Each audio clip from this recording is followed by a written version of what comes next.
Good morning จ้าวันนี้วันที่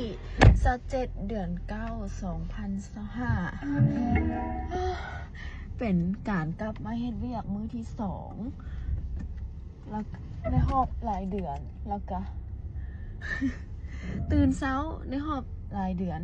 วันนี้เราก็ตื่นตั้งแต่5 โมงเพื่อแต่งหน้าอาบน้ำแต่งหน้าจะไป follow up ลูกค้าพารามอเตอร์เนาะมื้อเนาะเราต้องไปฮอดหน้างานก่อน5:40ซึ่งตอนนี้เขากำลังสิเดินทางไปเนาะ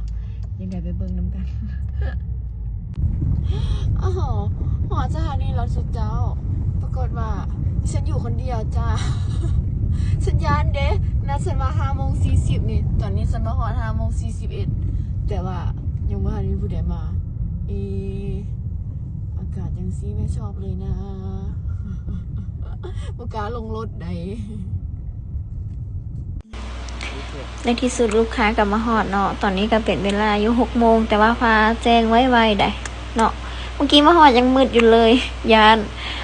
ตอนนี้ก็เริ่มถ่ายวิดีโอให้ลูกค้าเนาะแต่ว่าด้วยความที่มาคนเดียวก็เลยเนี่ยเขาเจ้าท่า와 여기 편백리스 있어야겠다.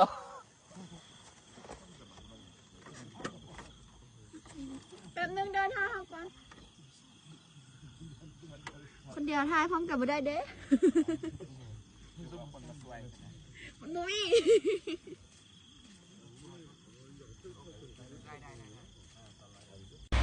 หลังจากที่ท้ายคนแรกแล้วเขาก็มาต่อคนที่2เนาะคนนี้ก็จะเป็นลูกค้าเกาหลีเนาะช่วงนี้นะเกาหลีหลายก็เลยบอกเขาจะว่าวิดีโออยู่นี่เด้อสินะ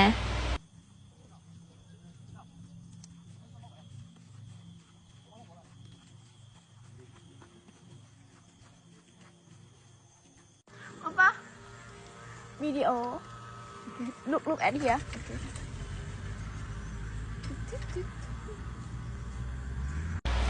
แต่ว่าคนนี้รอนะสุดเจ้าอยากให้เบิ่งโดนๆไว้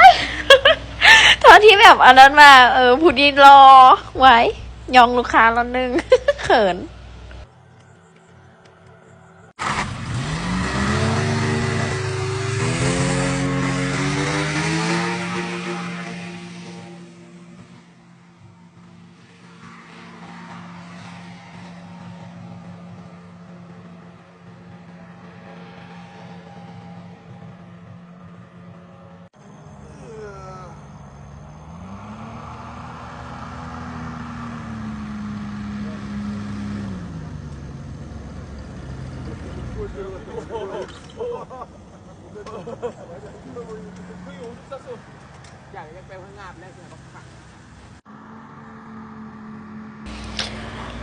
แล้วตอนนี้ก็กำลังแล้วเนาะ6 คนตอนเช้านี้เพราะว่าวันนี้ลูกค้าเขาหลายเขาก็เลยแบ่งเป็น2-3 กลุ่มเนาะอันนี้คือสิมาขี่พารามอเตอร์ก่อนแล้วจะมีอีกกลุ่มนึงไปขี่บอลลูนแล้วตอนนี้เขากำลังสิไป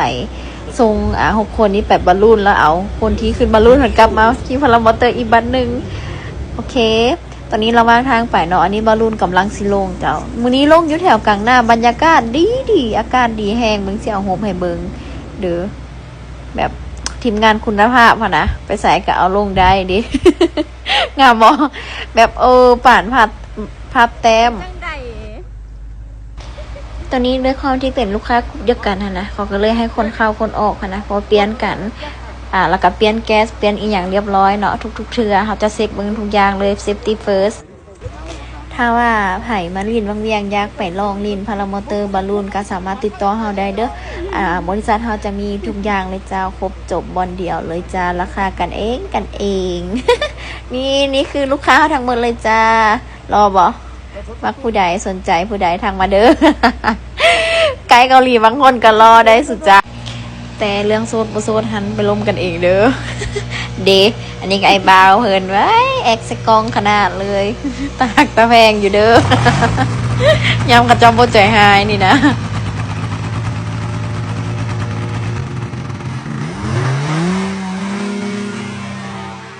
อันนี้บ่ต้องย่านเด้อพอดีสิว่าจังได๋กัปตันเพิ่นพาซิ่งหั่นนะ คนคุมพาซิ่งแฮงมื้อนี้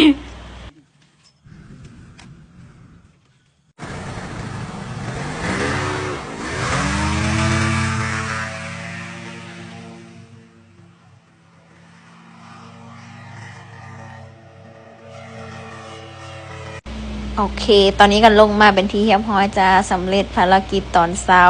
ใช้เวลาไป2 ชั่วโมงเต็มจ้าตื่นแต่5 โมงไปฮอดพุ่น5 โมงครึ่งจนฮอด7 โมงครึ่งแล้ว โอเค ไปส่งลูกค้าจ้าบ๊ายบาย Have a good day ฉันไปนอนต่อกันเด้อ